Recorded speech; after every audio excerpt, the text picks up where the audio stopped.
যেতବେଳେ ନିର୍ବାଚନ ଆସେ 15,000 ଟଙ୍କା ଲେଖା ଦିଅନ୍ତି ନିର୍ବାଚନ ସମୟରେ କି କଣ କରିବା ପାଇଁ ଭୋଟ ଦେବା ପାଇଁ ଖାଲି ଖାଇବା ପାଇଁ ଭୋଟ ଦେବା ପାଇଁ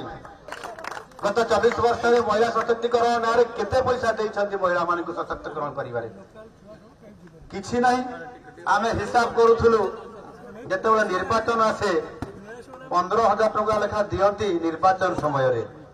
କି କଣ କରିବା ପାଇଁ ଭୋଟ ଦେବା ପାଇଁ ଖାଲି ଖାଇବା ପାଇଁ ଭୋଟ ଦେବା ପାଇଁ 15,000 ଟଙ୍କା 5 ବର୍ଷରେ ये ବର୍ଷରେ କେତେ ହେଲା ମାସରେ କେତେ ହେଲା ଗୋଟିଏ ଦିନରେ କେତେ ହେବ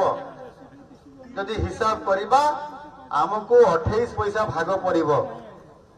28 ପଇସା ଦେଇକି ନିର୍ବାଚନ ସମୟରେ 15,000 ନାଁରେ ଗୋଟିଏ ଏସଏଚଜି ଗ୍ରୁପ को ଦେଇକିରି ଆଜି ଭଣ୍ଡଉଥିଲେ ଏବଂ ବାରମ୍ବାର ଆମ ଲୋକମାନଙ୍କୁ ଭଣ୍ଡେଇକିରି ଭୋଟ ନଉଥିଲେ ଭୋଟ ବ୍ୟାଙ୍କ ତିଆରି କରୁଥିଲେ। ଆଜି ବିକାଶର ଆଜି रास्ता आज अटकी रही आपण मान आशीर्वाद आज सरकार आसला मु कहती ना वर्षा छाड़ी बोली वर्षा आपण मान प्रतिबंधक करना एणु एभली एक नुआ सरकार आसला लोकंकर सरकार आसला लोकंकर हारी गुहारी शुणा।